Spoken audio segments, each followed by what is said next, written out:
SIR এর কাজে গাফিলতির অভিযোগ, রাজ্যের 7 আধিকারিককে সাসপেন্ডের নির্দেশ নির্বাচন কমিশনের। 7 জনই এসআইআর এর কাজে এই আরও কর্তব্যে গাফিলতির অভিযোগ কমিশনের। মঙ্গলবার পর্যন্ত এই নির্দেশ কার্যকরের সময় বেঁধে দেয় কমিশন এবং তারই মধ্যে আবারও চিঠি দেওয়া হয়েছে। আমাদের সঙ্গে সরাসরি সোমরাজ রয়েছেন। সোমরাজ, গতকালকেও ফের 7 আধিকারিককে সাসপেন্ড করার নির্দেশ দিয়ে চিঠি দেওয়া হয়েছে।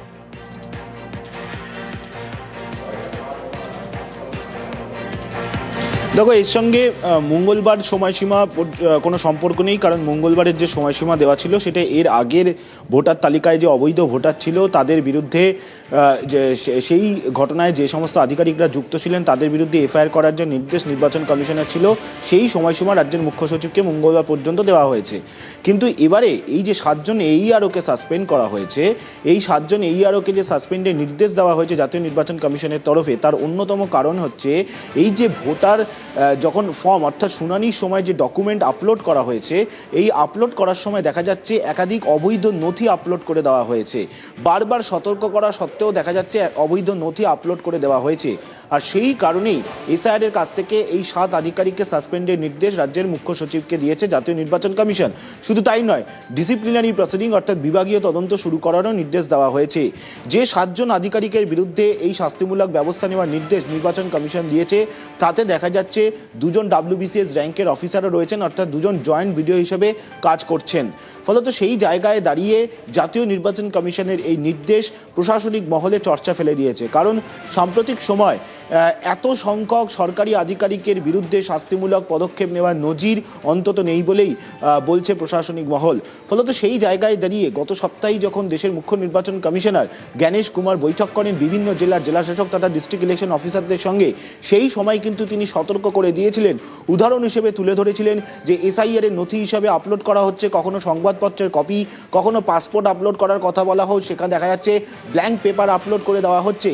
জেলা শাসকদের সতর্ক করে দিয়েছিলেন দেশের মুখ্য নির্বাচন কমিশনার এবং তারপরেই রাজ্যের মুখ্য নির্বাচনী আধিকারিককে বলেছিলেন যে তিনি শাস্তিমূলক সুপারিশ পাঠান জাতীয় নির্বাচন কমিশনকে, এবং তারপর রাজ্যের মুখ্য নির্বাচনী আধিকারিকের পাঠানো রিপোর্টের পরিপ্রেক্ষিতেই এই 7 জন সরকারি আধিকারিককে সাসপেন্ড এবং তাদের বিরুদ্ধে বিভাগীয় তদন্ত শুরু করার নির্দেশ দিল নির্বাচন কমিশন।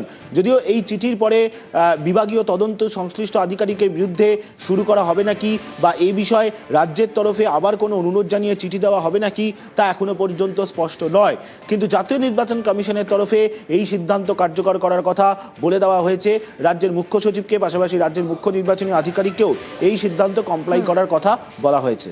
বেশ, অনিয়ম ধরা পড়ায় উপযুক্ত কারণেই সাসপেন্ডের নির্দেশ, এমনটাই দাবি করছেন শুভেন্দু অধিকারী। এআরওরা 7 জন সাসপেন্ড হলেন, আমরা জানি খুব বৈধভাবে উপযুক্ত কারণে করেছেন। এরা ফেক স্কুল সার্টিফিকেট অ্যাকসেপ্ট করেছেন, এরা প্যান কার্ড অ্যাকসেপ্ট করেছেন, এরা অ্যাকসেপ্ট করেছেন নোটারির কাছে এপিডভিট। ইলেকশন কমিশনের যে 13টি গাইডলাইন আছে তাকে সম্পূর্ণরূপে ভাইলেট করেছেন এরা, মূলত তৃণমূলের কথায়, ডিএম বা ডিইওদের চাপে আর নন্দিনী চক্রবর্তীর ইশারাতে। বিজেপির কথায় কাজ করছে কমিশন, তো তৃণমূলের। বিজেপি এর আগে নির্বাচন কমিশনকে বলেছিল যে এখানে আসতে হবে, জ্ঞানেশ কুমারকে বলছি দিল্লির ঠান্ডা ঘরে বসে না থেকে আপনি আসুন, ক্যানিং যেতে, ভাঙড় যেতে, কোথায় কোথায় যেতে হবে সেটাও বিজেপি ঠিক করে দিচ্ছে। যে শুভেন্দু অধিকারী কার্যত নির্বাচন অফিসারদের বিএলওদের প্রথম দিন হুমকি দিয়েছিল বিহারের 57টাকে জেলে ঢুকিয়েছি, এখানে যদি পান থেকে চুন খসে কোনো বেচাল দেখি বিহারের মতো সবকটাকে জেলে পুরো। নির্বাচন কমিশনের হিম্মত হয়েছিল শুভেন্দু অধিকারীর বিরুদ্ধে ব্যবস্থা গ্রহণ তো দূর, একটা ন্যূনতম নোটিশ পাঠানো। তখনই আমরা বলেছিলাম এই নির্বাচন কমিশন বিজেপির কাছে আত্মসমর্পণ করা। আর আজকে প্রমাণ হচ্ছে যে নির্বাচন কমিশন বিজেপির অঙ্গুলি হলো না, এই নোটিশগুলো জারি করছে শুধুমাত্র রাজ্যের যারা ইআরও, ডিএম, এসডিও র্যাঙ্কের অফিসার, বিডিও র্যাঙ্কের অফিসার তাদেরকে বিজেপির কথায় চাপে রাখার জন্য।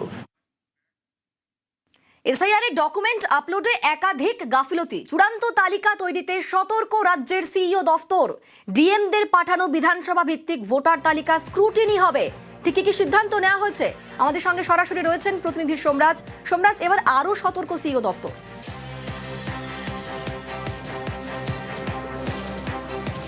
একদমই, দেখো গতকালই আমরা দেখেছি যে 7 জন AEROকে সাসপেন্ড করার কথা বলেছে জাতীয় নির্বাচন কমিশন।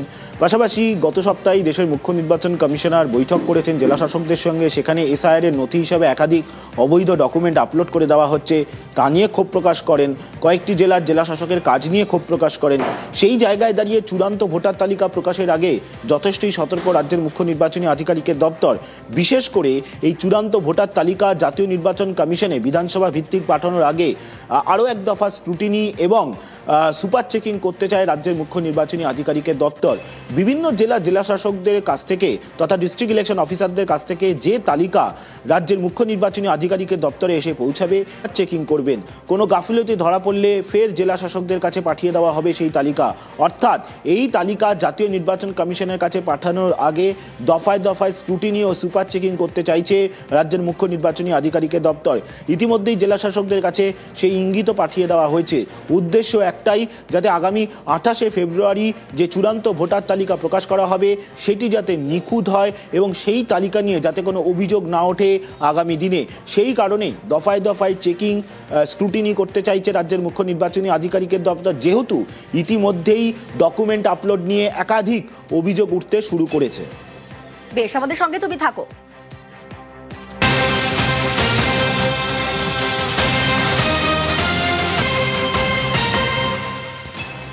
চূড়ান্ত ভোটার তালিকা নিয়ে কমিশনকে চাপ শুভেন্দুর। অবৈধ ভোটার নিয়ে ফের হুঁশিয়ারি শুভেন্দু অধিকারীর। কমিশন পদক্ষেপ না করলে আদালতে যাওয়ার হুঁশিয়ারি দিচ্ছেন তিনি। বাদ যাবে না যাবে আমরা লক্ষ্য রেখেছি, বাদ না গেলে তো ব্যবস্থা আছে। ডিওর কাছে আবেদন হবে, ডিও আবেদন না শুনলে সিওর কাছে হবে, সিও আবেদন না শুনলে কোর্ট তো খোলা আছে। মমতা ব্যানার্জি একা কোর্টে যেতে পারেন, অন্য কেউ যেতে পারেন না। আর এর পাল্টা দিয়েছে তৃণমূল। নির্বাচনের আগে হার স্বীকার বিজেপির, হতাশা থেকেই মন্তব্য। পাল্টা খোঁচা তৃণমূলের।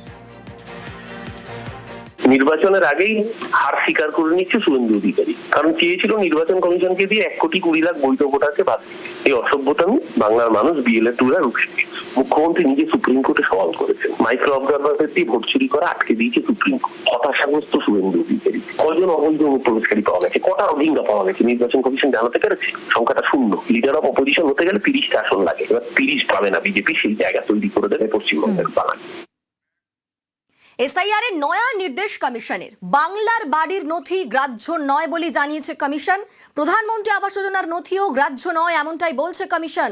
আমাদের সঙ্গে সরাসরি সোমরাজ রয়েছেন। সোমরাজ, এই নথি কেন গ্রাহ্য নয়, কি বলছে কমিশন?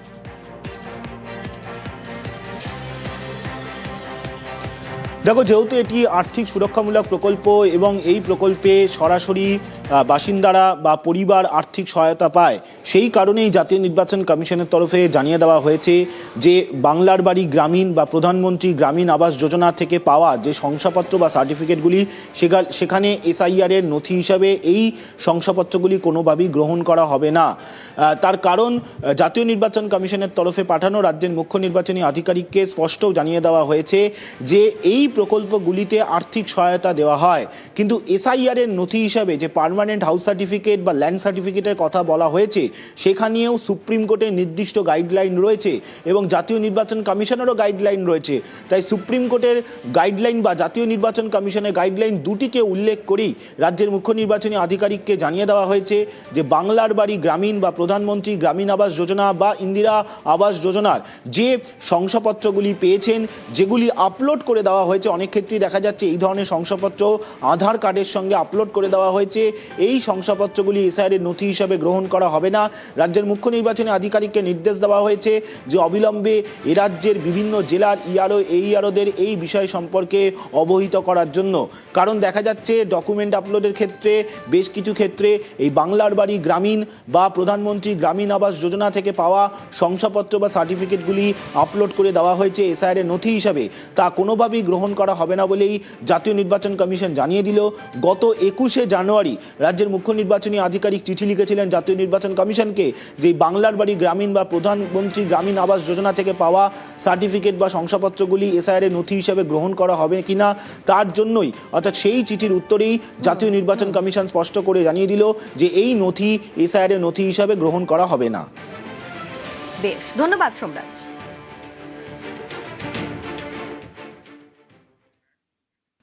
SIR কি বিজেপির হাতিয়ার নাকি কাঁটা? পদ্ম শিবিরের একসময়ের দাবি ছিল যে এসআইআর এ বাংলায় 1 কোটি নাম বাদ যাবে। নির্বাচন কমিশনের হিসেব বলছে নাম বাদ চলেছে 64 লক্ষের কিছু বেশি। আর এ নিয়ে হাওয়া গরম।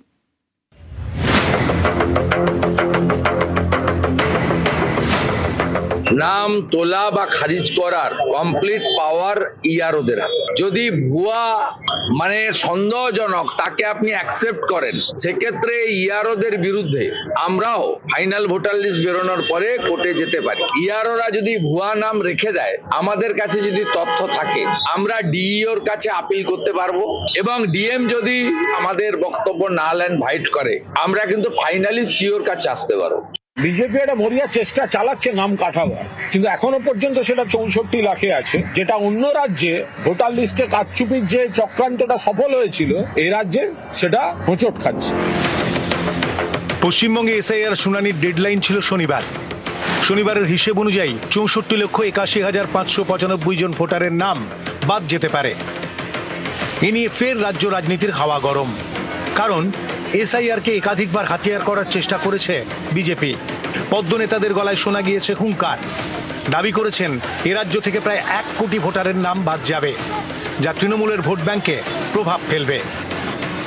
1 কোটি নাম বাদ যাবে, লিখে রাখুন, ধারে আগে পরে হতে পারে, কিছু করার নেই। আমরা ডেট বানিয়ে দিয়েছি, নাম তো সব কাটবে। তারপরে তো 6 নম্বর 7 নম্বর 8 নম্বর ফর্ম রয়েছে, আমরা বসে আছি নাকি? আপনাদের বলি রাখতে পারবে না। নির্বাচন কমিশনের হিসেব কিন্তু বলছে নাম বাদের সংখ্যাটা 1 কোটির থেকে অনেকটাই কম হতে পারে। এতে কি চাপে পদ্ম শিবির? 28 তারিখের পরে এই বিষয়ে আমরা বিবৃতি দেব। 28 তারিখের আগে দেব না, আগে ওনারা পুরো তালিকা বার করুন, তারপর আমরা বলবো। বিজেপি একটা মরিয়া চেষ্টা চালাচ্ছে নাম কাটাবার, কিন্তু এখনো পর্যন্ত সেটা 64 লাখে আছে। এই যে বিজেপি নেতারা বলেছেন 1 কোটি 2 কোটি বাদ দেবো, লাখ লাখ রোহিঙ্গা আছে বাদ দেবো, একজন রোহিঙ্গাকে ভোটার লিস্টে চিহ্নিত করতে পারেনি নির্বাচন কমিশন। যেভাবে মানুষকে ভয় দেখিয়েছে, হ্যারাস করেছে, মৃত্যুর মিছিল তৈরি করেছে, মানুষ তার জবাব দেবে। যেটা অন্য রাজ্যে ভোটার লিস্টে কারচুপির যে চক্রান্তটা সফল হয়েছিল, এই রাজ্যে সেটা হোঁচট খাচ্ছে। এসআইআর এর শুনানি শেষ, কত নাম বাদ যাবে তা নিয়ে রাজনীতির হাওয়া গরম। 28 ফেব্রুয়ারি চূড়ান্ত ভোটার তালিকা প্রকাশ। নিউজ 18 বাংলা। বাংলাদেশি মৎস্যজীবীর কাছে ভারতের পরিচয়পত্র। ফ্রেজারগঞ্জে মৎস্যজীবী সহ বাংলাদেশের ট্রলার আটক। মৎস্যজীবী রবীন্দ্রনাথ দাসের কাছে 2 দেশের পরিচয়পত্র। আমাদের সঙ্গে সরাসরি রয়েছেন প্রতিনিধি বিশ্বজিৎ হালদার। বিশ্বজিৎ, ঠিক কি ঘটনা, মানে বাংলাদেশি মৎস্যজীবীর কাছে ভারতের পরিচয়পত্রটি কিভাবে পৌঁছলো?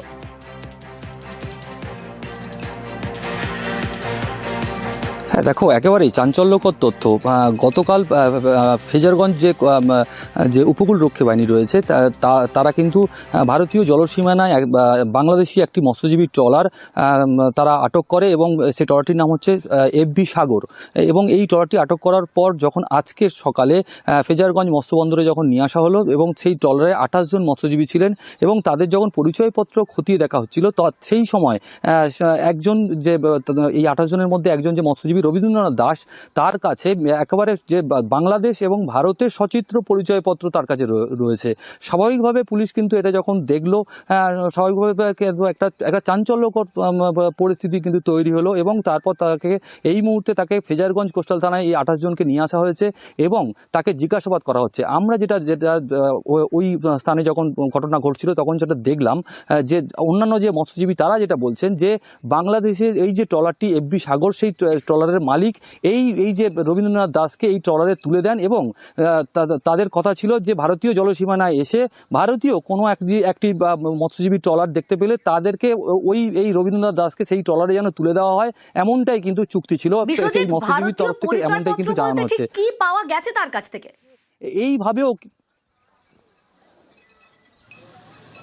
হ্যাঁ দেখো, সূত্র মারফত যেটা পাচ্ছি, ভারতীয় পরিচয়পত্র বলতে তার কাছে আধার কার্ড মিলেছে, শুধুমাত্র আধার কার্ড রয়েছে এবং আমরা যখন তার সঙ্গে কথা বলি, শুধু আধার কার্ড নয়, তিনি ভারতীয় সমস্ত ডকুমেন্টস তার কাছে আছে বলে তিনি দাবি করেছেন এবং তার কাছে যে নথির যে কাগজ, তার যে ফাইল, সে একটা ফাইলও কিন্তু তার কাছে রয়েছে। এই মুহূর্তে সুন্দরবন পুলিশ জেলার যে ফ্রেজারগঞ্জ কোস্টাল থানা রয়েছে, সেই ফ্রেজারগঞ্জ কোস্টাল থানার পুলিশ কিন্তু এই বিষয়টা নিয়ে জিজ্ঞাসাবাদ করছে এবং কিভাবে তিনি এলেন বা বা তিনি কেনই বা বাংলাদেশে গিয়েছিলেন, বা এইভাবে কি প্রতিনিয়ত যাতায়াত হয় বাংলাদেশ ভারতের মধ্যে, সেটা নিয়ে কিন্তু এই মুহূর্তে পুলিশ তদন্ত শুরু করেছে। অনিন্দিতা, ধন্যবাদ বিশ্বজিৎ।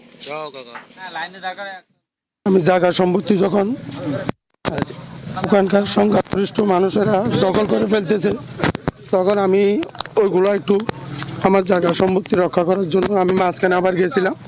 এই আমার ডকুমেন্ট, বাংলাদেশের ডকুমেন্ট আছে, এই যে আমার জায়গার ডকুমেন্ট। আরে না, কলকাতা পুরসভার বাজেটে তুমুল তর্কাতর্কি। তারক সিং এর বক্তব্যের সময় বাগবিতণ্ডা। সিঁড়িটি শ্মশান নিয়ে আলোচনার সময় মন্তব্য। তৃণমূল কাউন্সিলর মহেশ শর্মার মন্তব্যে রীতিমতো বিতর্ক।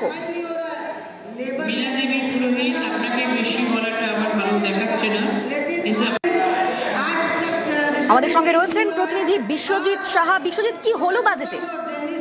তারক সিং যখন বাজেটের ওপর সমর্থনে বক্তব্য রাখছেন, আমরা জানি যে শুক্রবার যে বাজেট পেশ করা হয়েছিল সেই বাজেটের উপর আলোচনা চলছে এবং আলোচনায় তারক সিং মেয়র পরিষদ হিসেবে তার কাজের যে ফিরিস্তি এবং বাজেটকে সমর্থন জানিয়ে বক্তব্য রাখার সময় সিঁড়িটি মহাশ্মশান, তার যে উন্নয়ন করা হয়েছে, নতুন করে ঝাঁ চকচকে সিঁড়িটি শ্মশান করা হয়েছে, সেই উল্লেখ করার সময় একটি বিতর্কিত মন্তব্য করেন মহেশ শর্মা। তিনি বড়বাজার এলাকার কাউন্সিলর, তৃণমূল কংগ্রেস কাউন্সিলর। তিনি মন্তব্য করেন যে পাশের ওয়ার্ডের কাউন্সিলর মীনা দেবী পুরোহিত, বিজেপি বর্ষিয়ান কাউন্সিলর, তাকে কটাক্ষ করে বলেন যে মীনা দেবী পুরোহিতকে সেই শ্মশানে নিয়ে যেতে হবে।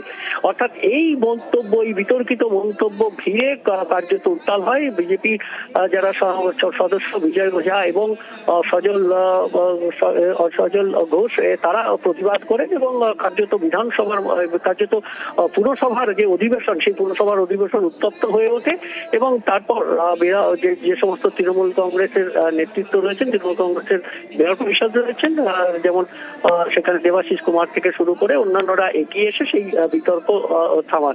অর্থাৎ এই যে মন্তব্য, তারক সিং সিঁড়িটি শ্মশানের উল্লেখ করায় মহেশ শর্মার বক্তব্য নিয়ে মীনা দেবী পুরোহিত মহিলাদের অপমান করা হয়েছে বলে তিনি দাবি করেন এবং এই মন্তব্য, এই ধরনের মন্তব্য অধিবেশনের মধ্যে করা যে গর্হিত অপরাধ এবং তার জন্য তাকে শাস্তি পেতে হবে, এমনটাই তিনি দাবি করেন। তিনি চেয়ারপারসনের কাছে এর দাবিও করেন এবং সেই বিষয়ে তৃণমূলের যিনি মুখ্য সচেতক রয়েছেন এই পৌরসভায়, যে বাপ্পাদিত্য দাশগুপ্ত, তিনি বলেন বিষয়টি অবশ্যই দুজনের সঙ্গে কথা বলে বিষয়টি দেখা হবে এবং প্রয়োজনীয় ব্যবস্থা নেওয়া হবে, এমনটাই জানিয়েছেন। তবে তীব্র প্রতিবাদ করেছেন বিজেপির যারা কাউন্সিলর, তারা তীব্র প্রতিবাদ করেছেন এবং কার্যত এই ধরনের মন্তব্য, যদিও মহেশ শর্মা পরে জানিয়েছেন যে তিনি কার্যত রসিকতার করেই এই বক্তব্য করেছেন, এর মানে এটা নয় যে তিনি তাকে শ্মশানে নিয়ে যেতে বলেছেন। তিনি শ্মশানটা সুন্দর হয়েছে, সেখানে যাওয়া যেতে পারে, সেই মন্তব্যই করেছিলেন বলে তিনি বিষয়টি লঘু করতে চেয়েছেন। অনিন্দিতা, বেশ, ধন্যবাদ বিশ্বজিৎ। আমি কোনোদিন এরকম হাউসে এরকম কথা কেউ বললে না। এ ফার্স্ট বার এই টিএমসির কাউন্সিলর একটু মহিলার অপমান করেছেন। আর দীর্ঘদিনের কাউন্সিলর, আমি তো ওর থেকে খুবই পুরনো, ও তো একবার জিতেছি, আমি 6 বার আর ডেপুটি মেয়র। ও খেয়াল রাখে না এরকম। আর মেয়র সাহেব বসে দেখছেন, মেয়র সাহেব কিচ্ছু বললেন না কি তুমি মাফি মাঙ্গো। আমি তো জিন্দা আছি, আমি কি মরে গেছেন যে আমাকে শমশান ঘাটে নিয়ে যাবেন? যে এরকম হাউসে কোনো মহিলার অপমান না হোক নেক্সট টাইম। সিপিআইএম ছাড়লেন প্রতীকুর রহমান, দল ছাড়লেন বাম নেতা প্রতীকুর রহমান। সিপিআইএম এর রাজ্য কমিটির সদস্য ছিলেন প্রতীকুর। এসএফআই এর প্রাক্তন নেতা প্রতীকুর রহমান, তিনি দল ছাড়লেন। আমাদের সঙ্গে রয়েছেন প্রতিনিধি সুস্মিতা। সুস্মিতা, কেন এই সিদ্ধান্ত? প্রতীকুর রহমান তিনি কিছু বলছেন এই বিষয়ে? দেখো, প্রতীকুর রহমানের সঙ্গে যোগাযোগ করলে তিনি সংবাদ মাধ্যমের সামনে এই মুহূর্তে মুখ খুলবেন না, যা বলার দলে বলেছি, এখানে কিছু বলবো না, এই বিষয়ে তিনি এই মন্তব্য করছেন। তবে প্রতীকুর রহমানের দল কেন দল ছেড়েছেন, তিনি যে দলের উচ্চ নেতৃত্বের সঙ্গে মতবিরোধের কারণেই এই রাজ্য কমিটির সদস্য পদ বা যাবতীয় সদস্য পদ, যাবতীয় দায়িত্ব থেকে অব্যাহতি নিতে চেয়ে চিঠি পাঠিয়েছেন, সেটা তিনি চিঠিতেই উল্লেখ করেছেন। প্রতীকুর রহমান তার মুজফ্ফর আহমেদ ভবনে অর্থাৎ মোহাম্মদ সেলিমের কাছে পাঠানো যে চিঠি, সেই চিঠির প্রথম অর্থে স্পষ্ট করে লিখেছেন দলের নেতৃত্বের কিছু সিদ্ধান্ত আমার পছন্দ নয় এবং আমার সঙ্গে মতবিরোধ তৈরি হয়েছে, যার কারণে আমি মন থেকে মেনে নিতে পারছি না এবং যে কারণেই এই দলের জেলা কমিটি বা রাজ্য কমিটির সমস্ত রকম সদস্য পদ, এমনকি দলের প্রাথমিক সদস্য পদ থেকেও তিনি অব্যাহতি চেয়েছেন, অব্যাহতি নিচ্ছেন।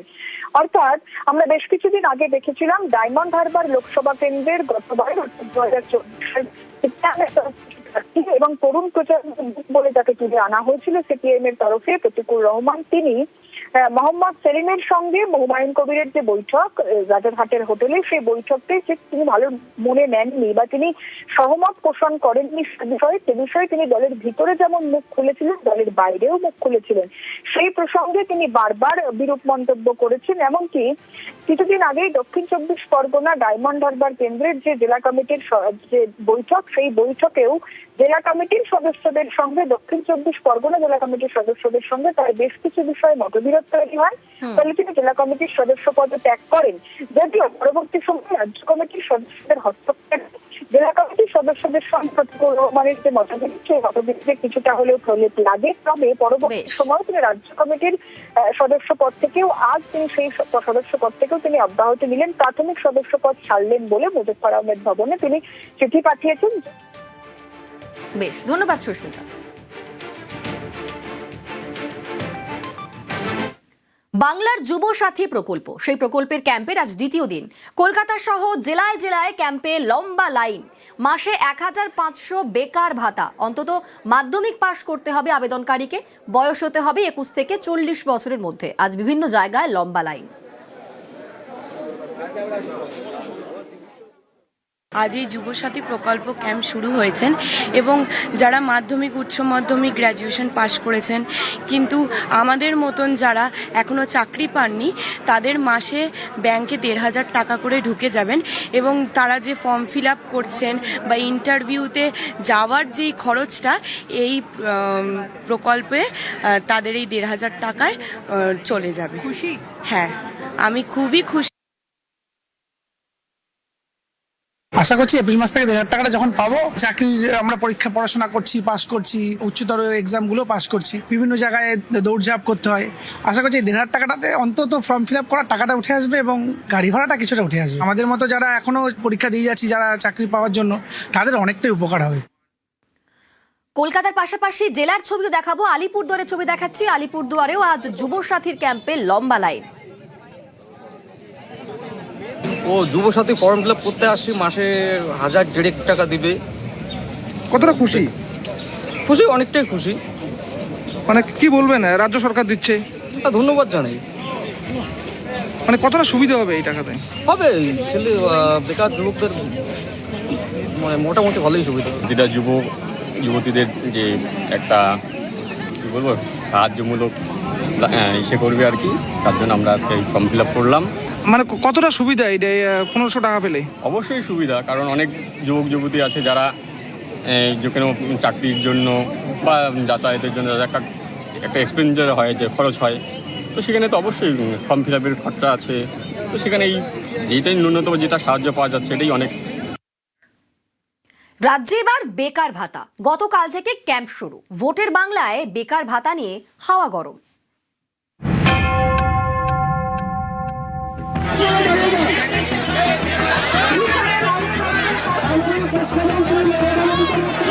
চাঁচলে যুবসাথীর ক্যাম্পে ভিড়ে ভিড়।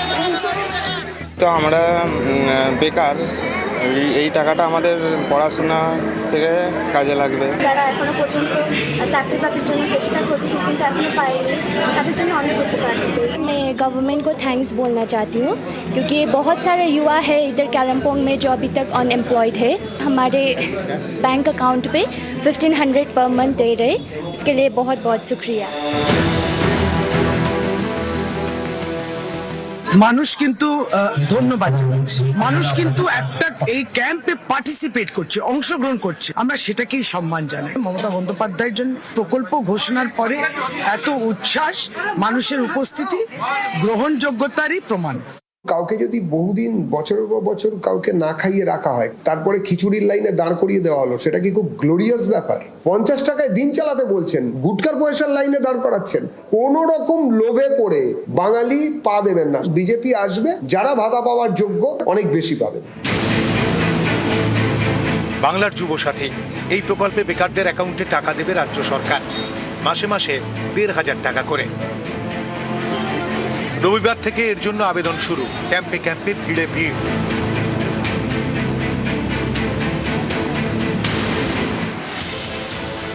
একুশের ভোটের আগে লক্ষ্মীর ভান্ডার ঘোষণা, আর ২৬-এর ভোটের আগে যুবসাথী।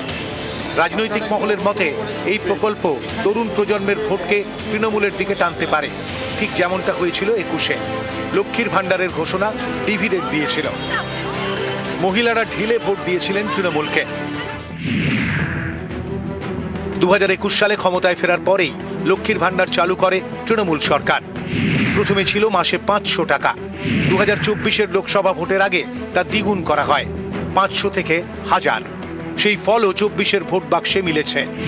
২৬-এও লক্ষ্মীর ভান্ডার বাড়িয়ে করা হয়েছে ১৫০০। এর সঙ্গে এবার চালু বেকার ভাতা। ন্যূনতম মাধ্যমিক পাশ করা ২১ থেকে ৪০ বছর বয়সীরা এই বেকার ভাতা পাবেন।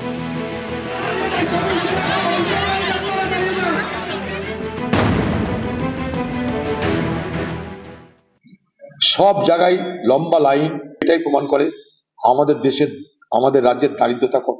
এই যে মানুষের ক্ষোভ, বেকারদের ক্ষোভ, সেই ক্ষোভটাকে প্রশমিত করে আমি ভোটের বৈতরণী পার হয়ে যাই।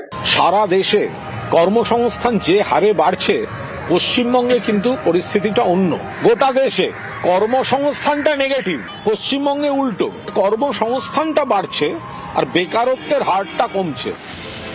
প্রথম বামফ্রন্ট সরকারের আমলে পশ্চিমবঙ্গে বেকার ভাতা চালু হয়েছিল। ১৯৭৮ সাল থেকে ১৯৮৭ পর্যন্ত দেওয়া হয় বেকার ভাতা। শুরু হয়েছিল মাসে ১২৫ টাকা দিয়ে, ধাপে ধাপে তা বেড়ে হয়েছিল ৫০০ টাকা। বেকার ভাতা আবার ফিরল রাজ্যে, ভোটের বাংলায় জানিয়ে হাওয়া গরম। নিউজ 18 বাংলা।